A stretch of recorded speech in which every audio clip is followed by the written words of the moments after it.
Big pass நிகழ்ச்சியை விட்டு வலுக்கட்டாயமாக பரணி வெளியேற முக்கிய காரணம் மற்ற போட்டியாளர்கள் பரணி மீது கொண்ட தவறான அணுகுமுறையே ஆகும். பிக் பாஸ் வீட்டிற்குள் பரணிக்கு இவ்வளவு சங்கடங்களை பலர் ஏற்படுத்தினாலும் நல்லதிலும் ஒரு கெட்டதாக பொதுமக்களின் ஆதரவு பரணிக்கு மிகவும் அதிக அளவில் கிடைத்தது.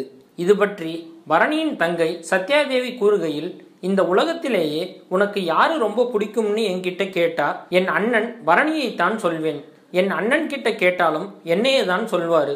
என்னை பிக்பாஸ் நிகழ்ச்சியில் மிஸ் பண்றதால் அங்கே ஒரு பெண்ணை தன் தங்கச்சியாக ஏத்துக்கிட்டார்.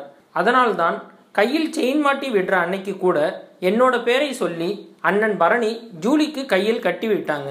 ஆனா தங்கச்சிங்கிற எண்ணம் கொஞ்சம் கூட இல்லாம பரணி இருக்கும்போது ஒரு விதமாகவும் இல்லாத போது ஒரு விதமாகவும் ஜூலி பேசியது எங்களுக்கு ஏமாற்றமாக இருந்தது என்றார்.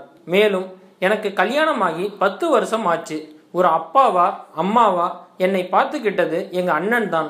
என்னோட முதல் பிரசவத்துக்கு வயிறு வலி வந்தபோது ஆஸ்பத்திரிக்கு போறப்ப என் வீட்டுக்காரர் என்னோட அப்பா அம்மா தம்பின்னு யாரும் துணைக்கு இல்லை. பரணி அண்ணன் மட்டும்தான் முழுக்க முழுக்க என் கூடவே இருந்துச்சு.